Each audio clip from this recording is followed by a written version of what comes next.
l'Allemagne a abaissé mercredi un peu plus ses prévisions de croissance pour 2019, un signal d'alarme pour le gouvernement d'Angela Merkel, pressé par ses partenaires d'arrêter de se reposer sur les acquis de sa décennie dorée.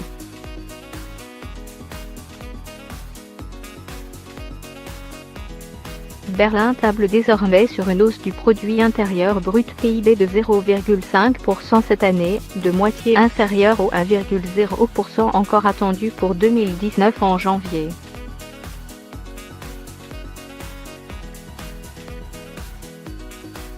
Néanmoins, l'économie allemande devrait augmenter de 1,5% en 2020 et la phase de ralentissement sera de nouveau surmontée, tempère le ministre de l'économie, Peter Altmaier.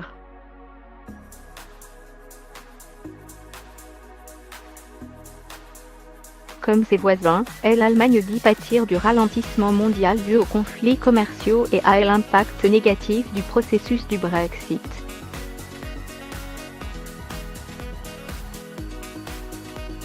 Sur le plan local, malgré une solide demande intérieure qui porte la croissance, Berlin dit avoir raté une rampe de lancement en 2019.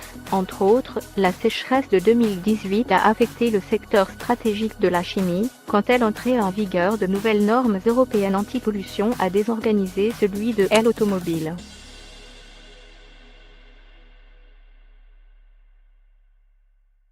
Sous-investissement chronique.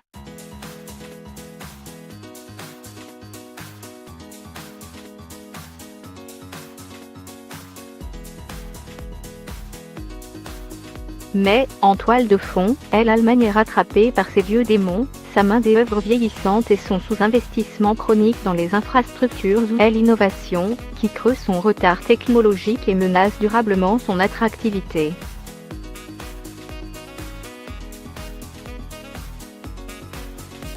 La première économie européenne a peut-être échappé de justesse à la récession technique, mais sa décennie dorée post-crise de 2008 est terminée. La hausse du PIB allemand est passée de 2,2% en 2017 à 1,4% en 2018.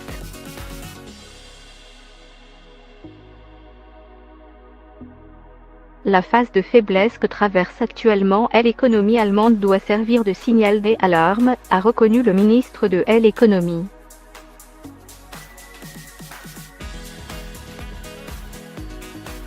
Un sursaut est d'ailleurs réclamé de plus en plus ouvertement par le Fonds monétaire international qui, comme les partenaires européens, redoute que l'excès de faiblesse allemand ne contamine durablement le reste de la zone euro.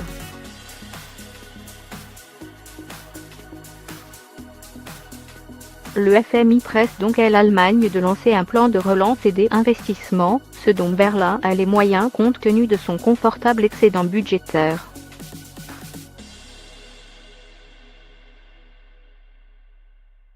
Duel de ministres.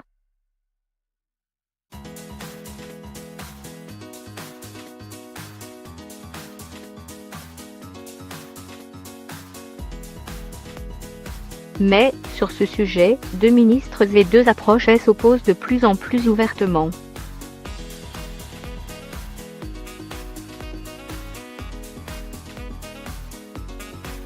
Aux finances, le social-démocrate Olaf Scholz refuse de céder aux pressions et met en avant des investissements déjà en Athos, dans les infrastructures, l'énergie ou l'innovation.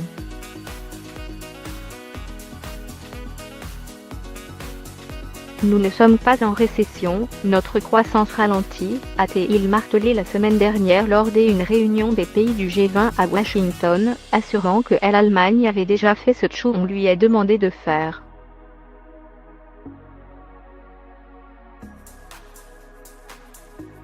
À l'inverse, le ministre conservateur de l'économie reconnaît lui depuis janvier que le coup de froid actuel nécessitera des mesures plus ambitieuses et des incitations pour les entreprises.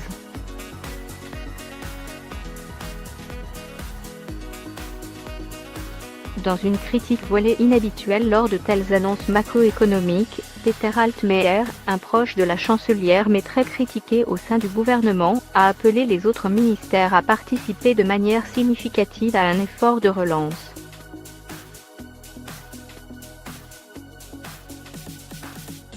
Sur ses tablettes, Une réforme tente est imposée en vain depuis des mois, un crédit impôt recherche pour les entreprises, destiné à la fois à soutenir l'innovation et à répondre à la concurrence fiscale étrangère.